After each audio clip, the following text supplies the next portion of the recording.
नमस्कार। आज माघ शुक्ल अष्टमी शक 1945। मी चित्रा रानडे सादर करत आहे ठाणे वार्ता। ठळक घडामोडी। माघी गणेशोत्सव विसर्जन सुनियोजित पद्धतीने व्हावं यासाठी महापालिकेची विशेष पथकं। ठाणे परिवहन सेवेचे अनेक थांबे गायब, परिवहन सेवेला पत्ताच नाही आणि बात निकली है तो दूर तक जाएगी, आनंद परांजपे यांचा आमदार जितेंद्र आव्हाडांना इशारा। या आणि इतर घडामोडी विस्तृतपणे पण काही क्षणातच आमच्या फेसबुक, यूट्यूब आणि संकेतस्थळाला सबस्क्राइब करायला विसरू नका। आपण पाहत आहात श्री स्थानक वाहिनी, ठाणे जिल्ह्याचं मुख्य व्यासपीठ। ठाणे वार्ता पहा श्री स्थानक वाहिनीवर। आता सकाळी 9:15 पासून रात्री 9:15 पर्यंत ठाणे वार्ता, ठाण्यातील पहिलं दृकश्राव्य माध्यम। ठाणे वार्ता आणि श्री स्थानक वाहिनीचं लाईव्ह स्ट्रीमिंग ठाणेवार्ता.com वरील लाईव्ह स्ट्रीम वर क्लिक करा आणि अगदी मोबाईलवरही ठाणे वार्ता श्री स्थानक वाहिनीचा आनंद लुटा। यासाठी आमचं ॲप डाउनलोड करा। ठाणे वार्ता पहा श्री स्थानक वाहिनीवर। आता सकाळी 9:15 पासून रात्री 9:15 पर्यंत ठाणे वार्ता, ठाण्यातील पहिलं दृकश्राव्य माध्यम। आपण पाहत आहात श्री स्थानक वाहिनी, ठाणे जिल्ह्याचं मुख्य व्यासपीठ।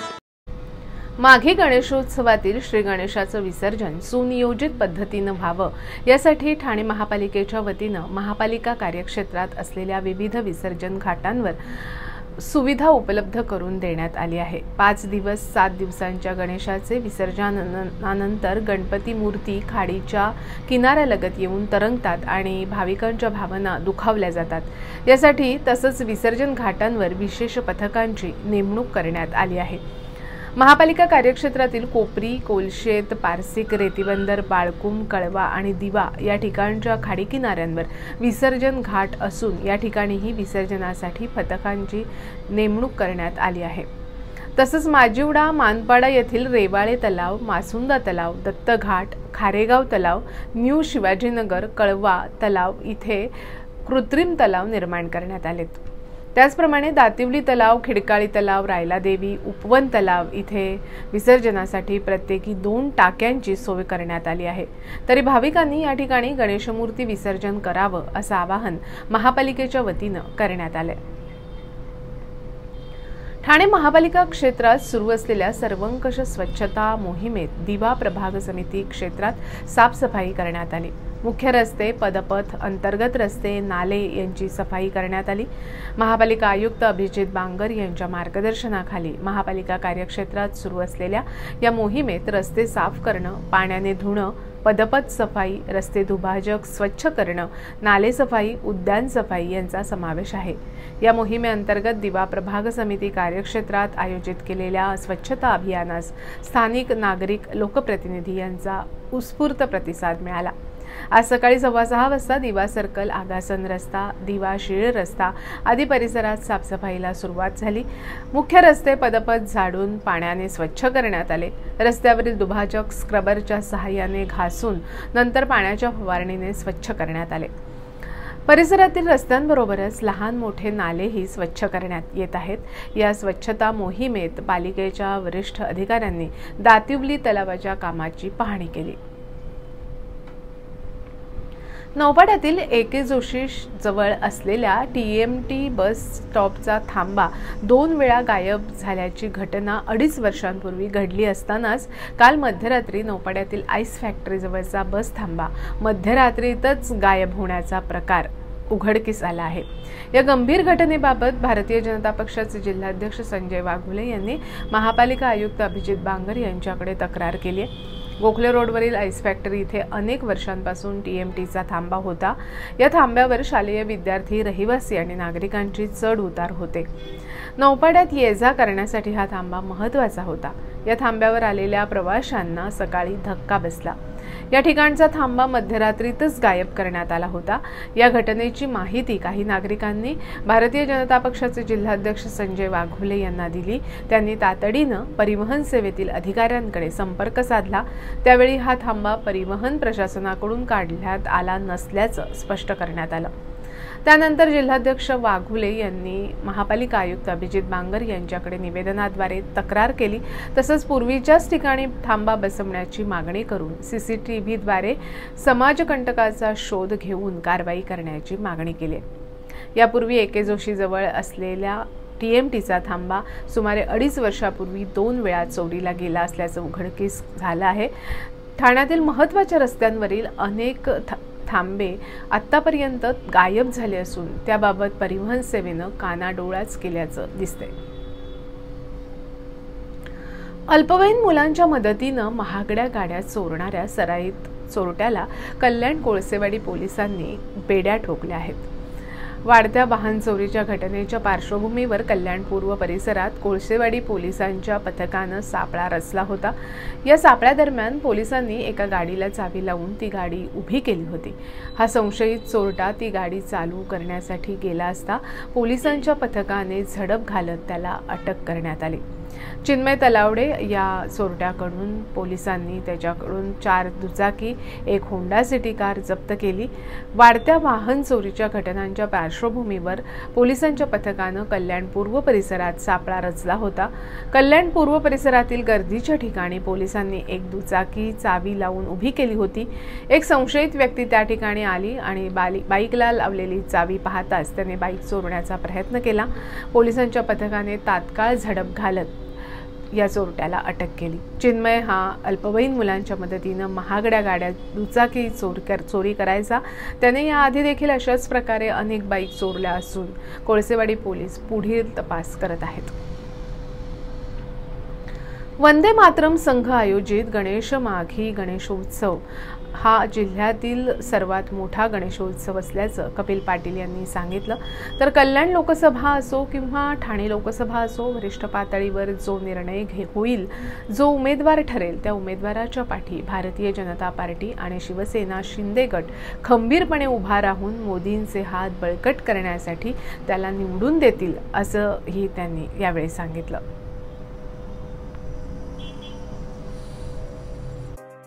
ठाणेकर मालमत्ता करदात्यांसाठी करातील व्याज माफी अभय योजना। सदर योजनेस मुदतवाढ मिळाली असून ती दिनांक 15 जानेवारी 2024 पर्यंत वाढीव मुदत देण्यात आली आहे। यानंतर मात्र म्हणजेच दिनांक 16 जानेवारी ते 31 जानेवारी 2024 या कालावधीमध्ये मालमत्ता करावरील 50% व्याज माफ असणार आहे। तरी सदर व्याज माफीच्या अभय योजनेचा ठाणेकर करदात्यांनी लाभ घ्यावा। महानगरपालिकेच्या कोणत्याही संकलन केंद्रावर कर भरण्याची सोय आहे। ATM, डेबिट, क्रेडिट कार्डद्वारे कर भरण्याची सुविधा उपलब्ध करून देण्यात आली आहे। सोमवार ते शनिवार या दरम्यान सकाळी 10:30 ते सायंकाळी 5 वाजेपर्यंत संकलन केंद्राची वेळ असून करदात्यांच्या सोयीसाठी रविवारी संकलन केंद्र सकाळी 10:30 ते दुपारी 1:30 वाजेपर्यंत सुरू ठेवण्यात येत आहेत। यासोबतच ठाणे महानगरपालिकेच्या propertytax.thanecity.gov.in या संकेतस्थळावर ऑनलाईन पद्धतीने मालमत्ता कर भरण्याची सुविधा उपलब्ध करून देण्यात आली आहे। तसेच गुगल पे, फोन पे, पेटीएम आणि भीम ॲपद्वारे आपला कर सुलभतेने जमा करू शकता। ठाणे महापालिका क्षेत्रातील सर्व करदात्यांना विनंती आहे की आपण या व्याज माफी अभय योजनेचा जरूर लाभ घ्या आणि आपला मालमत्ता कर लवकरात लवकर महापालिकेमध्ये जमा करून महापालिकेस सहकार्य करा। डॉक्टर बेडेकर विद्या मंदिर या शाळेतील माध्यमिक विभागातर्फे वार्षिक प्रदर्शन आयोजित करण्यात आलं होतं। या प्रदर्शनात विज्ञान, गणित, चित्रकला आणि हस्तकला विषयांचा समावेश होता। प्रदर्शनात विद्यार्थ्यांनी विज्ञानातील पर्यावरणपूरक आणि नाविन्यपूर्ण विविध प्रकल्पांचं सादरीकरण केलं। तसंच वर्षभरात काढलेली सुंदर चित्र आणि स्वतः तयार केलेल्या हस्तकलेच्या विविध वस्तू विद्यार्थ्यांनी प्रदर्शित केल्या होत्या। या प्रदर्शनाचं उद्घाटन nutri dietitian and breast feeding adviser Shruti Bedekar यांच्या हस्ते करण्यात आलं। हे प्रदर्शन पाहण्यासाठी विद्यार्थ्यांसोबत पालकही मोठ्या संख्येनं उपस्थित होते। बेताल वक्तव्य करणं ही जितेंद्र आव्हाड यांची सवय झाली आहे। महाराष्ट्राच्या राजकारणातील ध चा मा करणारे ते आनंदीबाई आहेत। अजितदादांवर टीका करताना जितेंद्र आव्हाड यांनी हे लक्षात ठेवावं की बात निकली है तो दूर तक जाएगी, चिंगारी भड़की है तो आग भी लग जाएगी, ये आग कड़वा मुमरा तक भी जाएगी असा इशारा देतानाच अजितदादांनी केलेल्या कामाची प्रशंसा पंतप्रधान नरेंद्र मोदींनी केली आहे याची आठवण प्रदेश प्रवक्ते आनंद परांजपे यांनी करून दिली। जितेंद्र आव्हाड यांनी रात्रीचा घ्यायचा कुठला तरी पदार्थ दिवसा घेतला असावा अशा पद्धतीने ते बोलत होते। आपला त्यांना सरळ प्रश्न आहे, जो नाही झाला कार्यकर्त्यांचा तो काय होणार पक्षाचा। 2009ला ते पहिल्यांदा कळवा मुंब्र्यातून निवडून आले, त्यावेळी ठाण्यातील कार्यकर्त्यांनी जी त्यांच्यासाठी मेहनत घेतली, त्यांना खांद्यावर उचलून घेतले आणि विजयी केले, त्यातले 5% कार्यकर्ते देखील आज त्यांच्याबरोबर नाहीत। हे आत्मचिंतन पहिलं त्यांनी करावं। अजितदादांनी कायम महाराष्ट्राच्या विकासाचे, महाराष्ट्राच्या प्रगतीचे राजकारण केले। महाराष्ट्राबाहेर कधीही ते राजकारण करायला गेले नाहीत। मराठीवर त्यांचं प्रभुत्व आहे आणि कुठल्या भाषेवर प्रभुत्व असलं म्हणजे आपण चांगले राजकारणी असतो हे सिद्ध होत नाही। चांगली भाषणं करता येतात म्हणून मतदारसंघाचा विकास करता येतो असं होत नाही। कोणामुळे किती वेळा पक्ष अडचणीत आला, जितेंद्र आव्हाड पक्ष किती वेळा अडचणीत आला, पक्षाचे ठाणे जिल्ह्यातील किती नेते सोडून गेले, किती कार्यकर्ते दुखावलेत याचे कधीतरी आत्मचिंतन करा। कोरोना काळात राज्याची आर्थिक घडी बिघडू नये, राज्याचे उत्पन्नाचे स्रोत कमी झालेले असताना शासकीय कर्मचाऱ्यांचा पगार आणि मूलभूत सुविधांना पैसा कमी पडू नये म्हणून अर्थमंत्री असताना अजितदादांनी जे उत्कृष्ट आर्थिक नियोजन केलं, काम केलं, त्याची प्रशंसा खुद्द पंतप्रधान यांनी केली आहे। परमार केसमध्ये तत्कालीन मुख्यमंत्र्यांकडे स्वतःला वाचवण्यासाठी किती वेळा तुम्ही नाक घासायला गेला होतात। हिंदुत्ववादी संघटनांनी जितेंद्र आव्हाड यांचे पुतळे जाळले, चपलांचा हार घातला, हे ते विसरलेले दिसतात। बात निकली है तो दूर तक जाएगी, चिंगारी भड़की है तो आग भी लग जाएगी, ये आग कड़वा मुमरा तक भी जाएगी असा इशारा प्रदेश प्रवक्ते आनंद परांजपे यांनी दिला। ही न्यायालयातील लढाई आहे, ही राजकीय लढाई आहे, याच्यामध्ये रडण्याचं काहीच कारण नाही असं मत परांजपे यांनी व्यक्त केलंय। जुन्या इमारतींच्या पुनर्विकसित सदनिकांना आकारला जाणारा कर माफ करावा अशी मागणी बांधकाम व्यावसायिकांनी केली आहे। ठाण्यामध्ये मालमत्ता विषयक प्रदर्शनाचं आयोजन क्रेडाईतर्फे करण्यात आलं असून या प्रदर्शनात ठाणे क्रेडाईचे अध्यक्ष जितेंद्र मेहता आणि मुंबई क्रेडाईचे अध्यक्ष मोमन इराणी यांनी केंद्रीय मंत्री कपिल पाटील यांच्याकडे ही मागणी केली। त्यावर अर्थमंत्र्यांच्या माध्यमातून हा प्रश्न सोडवण्यासाठी प्रयत्न करण्याचं आश्वासन केंद्रीय पंचायत राज मंत्री कपिल पाटील यांनी दिलं। या प्रदर्शनाचं उद्घाटन कपिल पाटील यांच्या हस्ते झालं। ठाण्यामध्ये मोठ्या प्रमाणावर जुन्या इमारतींच्या पुनर्विकासाची कामं होत आहेत। या प्रकल्पात विकासकांना इमारत बांधकाम साहित्य खरेदी आणि जुन्या इमारतींच्या रहिवाशांच्या सदनिकांकरता 5% वस्तू आणि सेवा कर भरावा लागतो। या दुहेरी भारामुळे सदनिकांच्या किमती वाढतात आणि त्याचा फटका विक्रीला बसतो। त्यामुळे कर माफ करावा अशी मागणी विकासकांतर्फे करण्यात आली आहे। या मालमत्ता प्रदर्शनात 40 लाखांपासून ते 4 कोटींपर्यंतच्या घरांबरोबरच व्यावसायिक वापरासाठी कार्यालयांचे पर्याय ग्राहकांना उपलब्ध करून देण्यात आले आहेत। शिवाय मुंबई, बदलापूर, नेरळ, बदलापूर भागातील घरं आणि नवी मुंबई विमानतळ परिसरात बंगलो प्लॉटचे पर्यायही उपलब्ध करून देण्यात आले आहेत। या प्रदर्शनात महापालिकेच्या स्टॉलवर VR कंपनीच्या माध्यमातून ठाणे शहराची आभासी पद्धतीनं हेलिकॉप्टर सैर केली जात असून हा स्टॉल प्रदर्शनात आकर्षणाचा केंद्रबिंदू ठरत आहे। रेमंड कंपनीच्या मैदानात क्रेडाई MCAच्या या संस्थेनं मालमत्ता प्रदर्शन आयोजित केले। 19 फेब्रुवारीपर्यंत सकाळी 11 ते संध्याकाळी 7:30 या वेळेत हे प्रदर्शन सुरू आहे।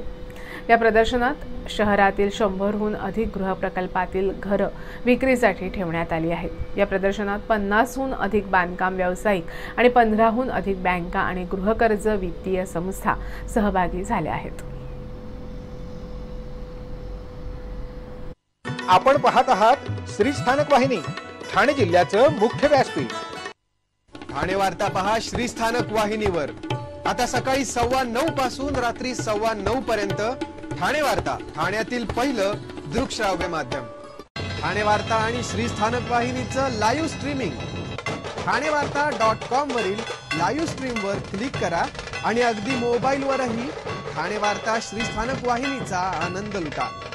यासाठी आमचं ॲप डाउनलोड करा। ठाणे वार्ता पहा श्रीस्थानक वाहिनीवर। आता सकाळी 9:15 पासून रात्री 9:15 पर्यंत ठाणे वार्ता, ठाण्यातील पहिलं दृकश्राव्य माध्यम। आपण पाहत आहात श्रीस्थानक वाहिनी, ठाणे जिल्ह्याचं मुख्य व्यासपीठ।